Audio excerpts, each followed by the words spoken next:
नमस्कार, आप देख रहे हैं सी न्यूज भारत और मैं हूं आपके साथ ज्योति अरोरा। वक्त हो गया है न्यूज बुलेटिन का, जिसमें हम जानेंगे कि कहां गौशालाओं का हाल है बेहाल, कहां वैक्सीन लगवाने की लगी होड़ और कहां शहीद को दी गई अंतिम विदाई। इन सभी खबरों पर होगी विस्तार से चर्चा। तो आइए शुरू करते हैं जिलेवार खबरों का सिलसिला। बाराबंकी में भाजपा पिछड़ा वर्ग मोर्चा सम्मेलन का आयोजन हुआ। आयोजन में पहुंचे पूर्व गृह मंत्री हंसराज अहीर। सम्मेलन में कार्यकर्ताओं व लोगों की भारी भीड़ उमड़ी। सम्मेलन में पहुंचे पूर्व गृह राज्य मंत्री ने पिछड़ों के हित में भाजपा सरकार द्वारा किए गए कामों को गिनाया। वहीं कोतवाली बदोसराय कस्बे में पिछड़ा वर्ग मोर्चा जिला सम्मेलन का आयोजन हुआ। मुझे पता नहीं कि भीड़ कौन सी जाति की होती है। ये राजनीति जो है ना, किसी जाति के लिए नहीं होती है। ये राजनीति विचारों की होती है। विचारों में सभी जाति के लोग शामिल होने चाहिए, चाहे वो भारतीय जनता पार्टी हो या समाजवादी पार्टी हो या कांग्रेस हो। तो अगर कोई एक जाति को लेकर राजनीति करता है तो देश के साथ में धोखाधड़ी है, संविधान के साथ में धोखाधड़ी है। लोकतंत्र में अपने अपने विचारों से लोगों ने वोट देना चाहिए, जाति का चेहरा देख के वोट नहीं करना चाहिए। ये संविधान कहता है, ये लोकतंत्र कहता है। ये आज पिछड़ा वर्ग सम्मेलन था। भाजपा के पास कितना पिछड़ा वर्ग? हम यहाँ दावा करते हैं कि पिछड़ों के लिए भारतीय जनता पार्टी के सिवाय किसी पार्टी ने काम नहीं किया है। पुराने पन्ने अगर खोल के देखेंगे तो कांग्रेस पार्टी सरकार में थी, उनको सपोर्ट करने वाले ये सभी दल थे, जो यहाँ के समाजवादी पार्टी भी है, बहुजन पार्टी भी है। सभी पार्टियों ने कभी भी कांग्रेस पे दावा नहीं डाला कि इस ओबीसी पिछड़ा आयोग को संवैधानिक दर्जा दिया जाए, कभी नहीं डाला। जो मोदी जी ने किया, ओबीसी के पिछड़ों जाति के बच्चों के लिए मेडिकल कॉलेज में आरक्षण देने का काम कभी किसी पार्टी ने नहीं मांग की, मोदी जी ने कर दिया है, बीजेपी ने किया है। ऐसे कई बातें बताता हूँ कि जो कांग्रेस पार्टी ने नहीं की है। गैर कांग्रेस सरकारें जब थी, प्रधानमंत्री के साथ में जब अटल बिहारी वाजपेयी जी मंत्री थे, मोरारजी के साथ में लालकृष्ण आडवाणी जी मंत्री थे, तभी मंडल आयोग की स्थापना हुई थी। तब कांग्रेस सरकारें नहीं थी। तो इस तरीके से जो भी काम किया है बीजेपी ने किया है पिछड़ों के लिए, और किसी दल ने नहीं किया, मैं दावा करता हूँ। इसलिए पिछड़ा जाति का लोग जो है वो पूरे बीजेपी के साथ में रहेंगे, ये हमारी आशा है। जो तो हमने उनके लिए काम किया है, उनसे विनती करता हूँ, इतिहास के पन्ने खोल के देखेंगे तो बीजेपी के सिवाय आप लोगों को पिछड़ों के लिए किसी ने काम नहीं किया है। बाराबंकी से सीनू संवाददाता विजय सिंह की रिपोर्ट। प्रदेश में किसी भी ऐसे व्यक्ति को 1 जनवरी से भीड़भाड़ वाले क्षेत्रों में जैसे office, mall, bus stand, railway station आदि सार्वजनिक स्थानों पर जाने की अनुमति नहीं होगी। जिन्होंने कोरोना की दोनों डोज नहीं ली, गृह मंत्री अनिल विज के इस बयान के बाद रेवाड़ी के नागरिक अस्पताल में वैक्सीन लगवाने वालों की लंबी कतारें लगने लगी हैं। और लगे भी क्यों ना, क्योंकि शायद ही ऐसा कोई व्यक्ति होगा जिसने कोरोना की दूसरी लहर का तांडव ना देखा हो। अब रेवाड़ी का स्वास्थ्य विभाग कोरोना के नए और तेजी से फैलने वाले वेरिएंट ओमिक्रॉन के खतरे को देखते हुए अलर्ट मोड पर नजर आ रहा है। जैसे सेकेंड वेव में ऑक्सीजन की कमी देखने को मिली थी, अब हमारे यहाँ डिस्ट्रिक्ट लेवल पे भी ऑक्सीजन के प्लांट लग गए हैं और हमारी सीएचसी में भी हमने ऑक्सीजन प्लांट लगाए हैं। प्राइवेट जो हॉस्पिटल्स हैं उनमें भी जो 50 बेड से ऊपर हैं उनमें ऑक्सीजन प्लांट लगा दिए गए हैं। अभी जो वैक्सीन की बात की जाए तो लोगों में किस तरह का उत्साह है, क्योंकि दोबारा कोविड की वैक्सीन के लिए हमारे पास वैक्सीन की कोई शॉर्टेज नहीं है, ना सिरिंज की कोई शॉर्टेज है। हमारे लोग पहले के मुकाबले सेकंड डोज के लिए कम आ रहे हैं। तो हमें हमारे लोगों से अपील है कि जब तक दोनों डोज नहीं लगवाएंगे तब तक 100% आप इससे सुरक्षित नहीं हो सकते हो। हमारे ज़िले में अब तक जो फर्स्ट डोज है 99% लग चुकी है और सेकंड डोज जो है 70% लग चुकी है। तो मेरी लोगों से यही अपील है कि दोनों डोज जरूर लगवाएं। इसमें जो दोबारा कोविड का है तो इसमें किस तरीके के लक्षण पाएगा?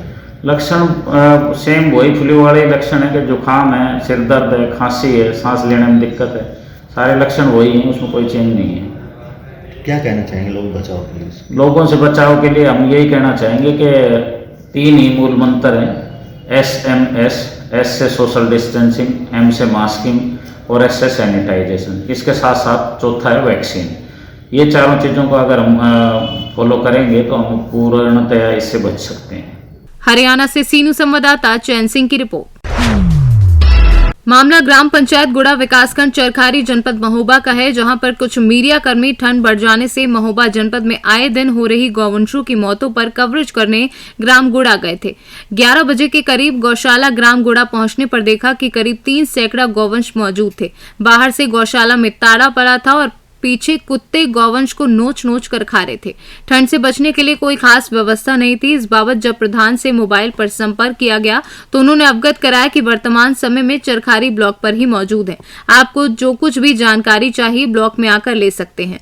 जब मीडिया कर्मी चरखारी ब्लॉक पहुंचे तो वर्तमान प्रधान व वर्तमान प्रधान प्रतिनिधि जो पूर्व में भी प्रधान रह चुके हैं, जो महोबा जनपद में सुर्खियों में रहे हैं, उन्होंने मीडिया कर्मियों के साथ अभद्र भाषा एवं बदतमीजी शुरू कर दी। सूत्रों द्वारा पता चला कि उपरोक्त प्रधान प्रतिनिधि दबंग एवं पत्रकारों से मारपीट करने में गुरेज भी नहीं करता।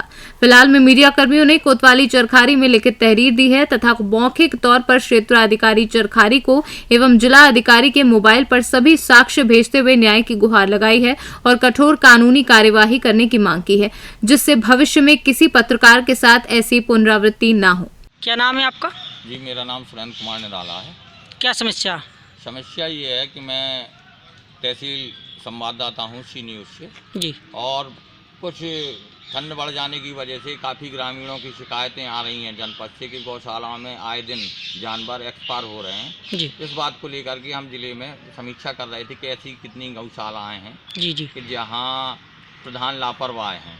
जी। तो आज हम सुबह करीब 11 बजे ग्राम गुड़ा विकासखंड चरखारी जनपद महोबा की गौशाला पर उपस्थित हुए। जी। वहाँ हमने देखा कि ताला पड़ा हुआ है, करीब 3 सैकड़ा से ऊपर जी। जानवर वहाँ मौजूद पाए गए जी। और वहाँ ठंड के लिए कोई ऐसी खास व्यवस्था नहीं देखी गई। जी। इस बात को लेकर के हमारे साथी हैं यूपी वन इंडिया के दिनेश राजपूत संवाददाता, इन्होंने प्रधान को फ़ोन लगाया, जी। वर्तमान प्रधान को, तो उन्होंने ये कहा कि हम इस समय ब्लॉक में मौजूद हैं और आप यहाँ ब्लॉक चले आइए।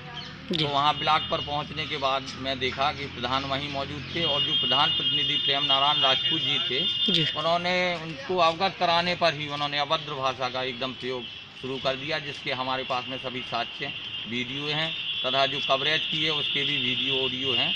लेकिन उनको इस तरीके से जब हम मोटिवेशन कर रहे थे तो उनको इस तरीके से नहीं भड़कना चाहिए, बल्कि सूत्रों द्वारा पता चला है कि ये पूर्व प्रधान रहे हैं और अभी वर्तमान में जो प्रधान हैं जी उसके प्रधान प्रतिनिधि हैं ये, और दबंग हैं। और सूत्रों द्वारा ये भी पता चला है ये पत्रकारों के साथ मारपीट करने से भी गुरेज नहीं करते हैं। अच्छा जी। हाँ। इस समय आप कहाँ आए हैं? इस समय में अभी कोतवाली चरखारी में हमने तहरीर दी है, देखते हैं कि आधिकारिक वर्ग का क्या नज़रिया बनता है। पुलिस प्रशासन द्वारा क्या आश्वासन दिया गया?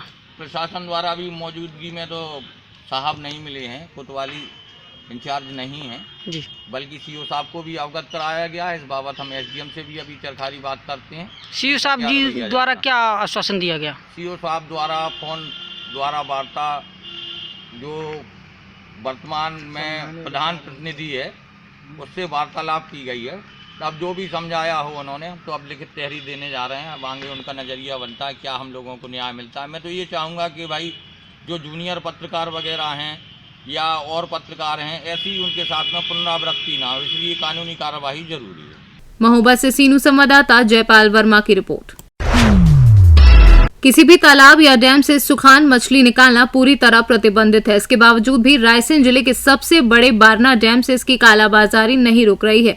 बारना डैम में मत्स्य विभाग के जिम्मेदार अधिकारियों की मिलीभगत से सुखान मछली सेंचुरी क्षेत्र से निकाली जा रही है और मत्स्य विभाग आंख बंद करके चल रही इस कालाबाजारी को देख रहा है। यूं तो बारना डैम रायसेन जिले का सबसे बड़ा डैम कहा जाता है और लगभग 4000 हेक्टेयर में फैले इस डैम का मछली निकालने का ठेका कई करोड़ रुपए में जाता है। और इस बार भी इस डैम को मुंबई की हुल्लड़ मुरादाबादी फर्म ने लिया है और इस फर्म ने पेटी ठेके पर बारना डैम को बाड़ी तहसील के भाजपा के मंडल अध्यक्ष पंकज श्रीवास्तव उर्फ डब्बू को दे दिया है। इस रसूखदार ठेकेदार द्वारा सुखान मछली सेंचुरी क्षेत्र से निकाली जा रही है। आपको बता दें कि सुखान मछली निकालना सरकार ने सख्ती के साथ पूरी तरह प्रतिबंधित किया है। इसके बाद भी मत्स्य विभाग के अधिकारियों की मिलीभगत से रायसेन जिले के बारना डैम सेंचुरी क्षेत्र में सुखान मछली बेरोक टोक निकाली जा रही है और इस मछली को निकालने पर पूरी तरह प्रतिबंध है और इसमें डैम का ठेका भी निरस्त हो जाता है। इतनी पाबंदी होने के बावजूद जिम्मेदार अधिकारी इस मछली को आंखों के सामने निकलवा रहे हैं, जबकि इसको प्रतिबंध करने का कारण यह है कि अगर इस मछली को निकाला जाए तो मछली की प्रजाति ही खत्म हो जाएगी।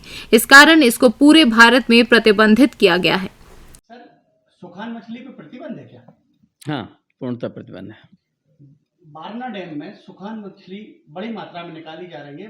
बताया जा रहा है बिहार की आई 12 पार्टियां इस मछली को निकाल रही हैं।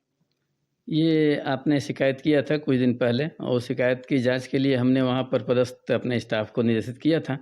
उन्होंने जाकर के उसी दिन चारों तरफ घूमा था और ऐसा बताया था कि ऐसी संभावना है कि वहाँ जो फॉरेस्ट का रिजर्व एरिया है, लगभग 1700 हेक्टेयर का रिजर्व एरिया है उस डैम के अंदर, उसमें शायद कुछ गतिविधियाँ संचालित हो रही थी और फॉरेस्ट के स्टाफ के साथ हमारे आदमी ने उसमें जांच किया जा करके पूरा घूम करके देखा। फिर हमको ऐसा बताया कि कोई ऐसी गतिविधियां उसके सामने नहीं आई हैं। सर, ग्रामीणों का ऐसा आरोप है कि मत्स्य विभाग के मिली भगत से ये सुखान मछली को खेला जा रहा है। नहीं, ऐसी कोई बात नहीं है, उसमें इन्वॉल्व होने की कोई बात नहीं है। हाँ, ये है कि जो रिजर्व एरिया है लगभग हमारा आधे से थोड़ा कम है, उसमें जो आपका फॉरेस्ट का उस एरिया में अक्सर ऐसी शिकायतें आती हैं और उसकी जांच के लिए हम कोशिश करेंगे कि हमारी एक यहाँ की टीम जा करके और देखें। मैं अतिशीघ्र जो है एक टीम इस काम के लिए भेजूंगा मैं। सर, अभी भी आपकी पार्टी के द्वारा सर्च करने के बाद भी अगर वहाँ सुखान मछली अभी फिर निकाली जा रही है, इस बारे में क्या कहना? मैंने अभी आज ही वहाँ के अनुबंध ग्रहीता से भी बात किया है, वहाँ के अपने स्टाफ से भी बात किया है। वो लोग फिर से जा करके उसमें घूम करके देखेंगे और 1 से 2 दिन के अंदर ही हमारे दूसरे जो डैम का स्टाफ है उनकी मैं ड्यूटी लगा रहा हूँ ताकि वो ठीक से जांच करें और अगर हो रहा होगा किसी भी एरिया में तो उसको निश्चित रूप से 2-3 दिन के अंदर उस पर नियंत्रण कर लिया जाएगा। इस तरह के लोग आते हैं, कुछ असामाजिक तत्व होते हैं, वो भी कई बार इसमें इंटरेस्टेड होते हैं, खिलवा देते हैं। तो इन चीज़ों को जैसी शिकायत मिलती है हम लोग कार्रवाई करते हैं। अभी आपकी टीम को बड़ी मात्रा में सुखान मछली होने की जानकारी दी गई थी, उसके बाद भी मिली भगत से हटवा दी गई, इस बारे में क्या कहना चाहेंगे? नहीं, इसकी तो जानकारी हमको नहीं है। हमारे स्टाफ ने कहा कि वो जब घूमने गए थे, देखने गए थे, तो उनको ऐसी कोई गतिविधियाँ या ऐसी मछली नहीं दिखाई दी जैसा हमारे स्टाफ ने बताया। वो हमने आपके साथ भी शेयर किया उस चीज़ को। सर, अगर आगे जानकारी दी जाएगी तो क्या कार्रवाई की जाएगी? 100%, 100% उसके ऊपर कार्रवाई होगी और इस तरह गतिविधियों को बिल्कुल नहीं चलने दिया जाएगा। रायसेन से सीनू संवाददाता अरशद मसूद की रिपोर्ट। मालावांचल में प्रचलित कबीर भजन गायन की परंपरा में अरुण गोयल की अपनी अलग ही शैली है। इस परंपरा में वे युवाओं में सर्वाधिक लोकप्रिय कलाकार हैं। कलकत्ता से 185 किलोमीटर दूर समंदर के किनारे आयोजित इस अवार्ड सेरेमनी में बांग्लादेश से 15 और भारत के विभिन्न प्रांतों से 45 हस्तियों ने भाग लिया। उन सभी को ये सम्मान मिला। बांग्लादेश से United Nations world peace association एवं एम्बेसडर और president Ratan Kumar Das, world book of star record के राजीव पाल तथा वैकल्पिक चिकित्सा संस्था इंडिया के दिनेश उपाध्याय एवं पार्श्व गायिका संत श्री भट्टाचार्य भी उपस्थित थे। इंदौर से सीनू संवाददाता सुरेश बैरागी की रिपोर्ट। बलिया जनपद के बरबोघा गांव में 16 वर्ष पूर्व हुए पट्टे की जमीन न मिलने से नाराज पट्टा धारकों ने जिलाधिकारी को ज्ञापन सौंपा। नाम है आपका? हमारा नाम हरेंद्र यादव, हाजीपुर बरबोघा। अच्छा, ये क्या आपकी समस्या है? हमारे ग्राम सभा में 16 वर्ष पहले जमीन का पट्टे की जमीन का मतलब कि वो आता 22 आदमियों का, जो आज तक पैमाइश करके कब्जा नहीं दिलाया गया। एसडीएम साहब के पास कितने बार हम लोगों ने पत्र दिया, एसडीएम साहब ने कई बार आदेशित भी किए हैं, लेकिन लेखपाल कंगो जाते हैं थाने पे, वहाँ प्रशासन की व्यवस्था नहीं मिल पाती है, जिससे कि अभी तक हम लोग का कोई कब्जा नहीं हुआ है वहाँ पे। इसलिए आज फिर हम लोग ने जिलाधिकारी के पास आए, अपना पत्र दिए हैं ताकि हम लोग को 22 आदमियों का जो पट्टा जमीन कटा है उसका पैमाइश करके कब्जा दिलाया। बलिया से सीनू संवाददाता आनंद दुबे की रिपोर्ट। मुख्य नगर पालिका सीएमओ नीरज श्रीवास्तव ने कहा कि हम शहर को साफ एवं स्वच्छ और शहर के सौंदर्यीकरण पर आवश्यक रूप से ध्यान देंगे।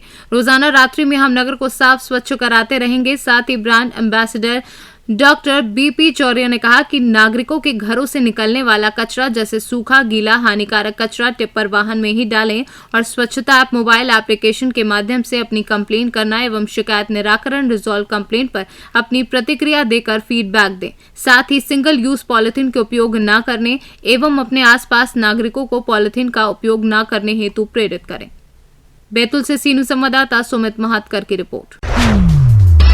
नीलांबर पीताम्बरपुर प्रखंड के राजकीय मध्य विद्यालय अम्बा खुर्द में प्रखंड शिक्षा प्रसार पदाधिकारी सच्चिदानंद सिंह ने जांच की। जांच के क्रम में उन्होंने कहा कि बच्चों द्वारा प्रधानाध्यापक पर 10 रुपए लेने का आरोप पेपर में खबर छपी थी और जांच के क्रम में 7 क्लास की छात्रा मनीषा कुमारी ने बताया कि शिक्षक पैसा नहीं ली और चावल भी हमें मिला है। शिकायत में जिस बच्चे का नाम था बारी बारी से सभी से पूछने पर बच्चे ने साफ इनकार कर दिया और बच्चों ने बताया कि हमें चावल फ्री मिला है। अभिभावक रमेश भुइया, संत राम, उमेश राय, सुबोधगिरी, महेश राय, विक्रमागिरी आदि ने बताया कि संजय सर पर आरोप सरासर गलत लगाए गए हैं। अम्बापुर में क्या पाया गया? जांच के क्रम में जिन बच्चों का नाम पेपर में आया था उसमें से नेहा कुमारी, प्रिंस कुमार और उर्मिला कुमारी, निशा कुमारी विद्यालय में उपस्थित थी। उनका बयान लिया गया। उन सभी बच्चों ने बताया कि हम लोग से कोई पैसा नहीं लिया गया है और हम लोग को चावल दिया गया है। क्या हुआ सर आप? मैं प्रखंड शिक्षा प्रसार पदाधिकारी नीलांबर पीताम्बरपुर। क्या नाम हुआ? सच्चिदानंद सिंह। झारखंड से सीनू संवाददाता अवध किशोर राय की रिपोर्ट। प्रयागराज विकासखंड जसरा अंतर्गत बसहरा तरहार में सपा कार्यकर्ताओं की एक बैठक हुई। बैठक में सपा के ब्लॉक अध्यक्ष बलवीर सिंह के द्वारा बनाई गई ब्लॉक कार्यकारिणी के सदस्यों का सम्मान किया गया। वहीं आगामी विधानसभा चुनाव को लेकर के भी वहां मौजूद कार्यकर्ताओं, पार्टी के क्षेत्रीय पदाधिकारियों के साथ बैठक, चर्चा व बातचीत भी हुई। वहीं इस मौके पर समाजवादी पार्टी के 12 विधानसभा के अध्यक्ष भागीरथी बिंद, विजय बागी, बलवीर सिंह, भूषण पटेल के साथ साथ बैठक में विशिष्ट अतिथियों के रूप में जसरा ब्लॉक के ब्लॉक प्रमुख अजीत सिंह उर्फ पप्पू छथरा रहे मौजूद। इस बार विधानसभा चुनाव में बहुत ज़्यादा नए वोटरों की संख्या सामने आई है और कई जगह शिकायत मिली है कि लोगों के नाम काटे गए हैं। इस पे आप लोगों ने क्या काम किया है? देखिए, हम लोग एक बूथ में निगरानी की है, किसका नाम कटा है, किसका नाम नहीं कटा है। जिसका नाम कटा है जोड़ने का हम लोग पूरा प्रयास किए हैं और जो नहीं जुड़ पाए हैं जनवरी फिर समय मिलेगा, उसको फिर जोड़ दिया जाएगा। फार्म नंबर 6 जो है इसको हम लोग भर के दाखिल किए हैं। हमारे 2 लोग वहाँ देख रहे हैं बीजेपी की साजिश है नाम काटने की। हमारे 2 लोग हैं, विजय बागी जी हैं, लोहिया वाहिनी के अध्यक्ष हैं, कुलदीप जो हैं छात्र सभा के विधानसभा अध्यक्ष, दोनों की जिम्मेदारी है। प्रतिदिन वहाँ जो है बीआरसी में जा रहे हैं, देख रहे हैं किनका नाम काटा जा रहा है, किनका नाम जोड़ा जा रहा है। ये काटेंगे तो निश्चित तौर से इसका हंगामा होगा जोरदारी के साथ। भागीरथी बिंद, विधानसभा अध्यक्ष 12। प्रयागराज से सीनू संवाददाता राकेश पटेल की रिपोर्ट। प्रयागराज हंडिया थाना क्षेत्र के पहाड़पुर गांव निवासी नंदलाल यादव, जो सेना की 12वीं रेजिमेंट यूनिट अंबाला पंजाब में सूबेदार के पद पर तैनात थे, जो इन दोनों यूनिट की एक बटालियन राजस्थान में फायरिंग ट्रेनिंग के लिए गए थे। उस ऑपरेशन के दौरान जिस टैंक से जवान जा रहे थे उसमें धमाका होने से हंडिया तहसील के सैदाबाद ब्लॉक के हंडिया थाना क्षेत्र के पहाड़पुर गांव निवासी नंदलाल यादव उम्र 37 वर्षीय शहीद हो गए। शहीद की खबर जब परिजनों को मिली तो गांव में मातम छा गया। हटा दो, इधर हटा दो। सर, आज शहीद नंदलाल जी की पार्थिव शरीर को उनके गांव लाया गया है। सर, क्या है सरकार की तरफ से, किस तरह की क्या उनको कुछ लाभ दिया जा रहा है या कुछ इस तरह का कुछ है? हमारे पहाड़पुर तहसील हंडिया के निवासी नंदलाल यादव शहीद हुए हैं राजस्थान के सूरतगढ़ में। तो सरकार इनके लिए बहुत सारी स्कीम्स रहती है, तो उन सभी स्कीम्स का भी फ़ायदा देगी और उनके बच्चों का किस तरीके से ख्याल रखा जाना है उसका भी ख्याल रखेगी। और उनका मान सम्मान बढ़ाने के लिए हमारे यहाँ के सांसद जी ने भी घोषणा किया है कि शहीद के गांव के द्वार के लिए वो 10 लाख रुपया देने वाले हैं। बाकी सरकार अपनी तरफ से हर शहीद के लिए भी बहुत एफर्ट करती है, जिला प्रशासन भी पूरा उस पर काम करेगा। तो शहीद के मान सम्मान और उनके परिवार के लिए सरकार यथासंभव हर उपाय करेगी। सर, कितना धनराशि का अभी तक की घोषणा की गई है? प्रयागराज से सीनू संवाददाता रणविजय सिंह यादव की रिपोर्ट। इस बुलेटिन में फिलहाल के लिए इतना ही। देश दुनिया की तमाम बड़ी खबरों के लिए देखते रहिए सी न्यूज़ भारत।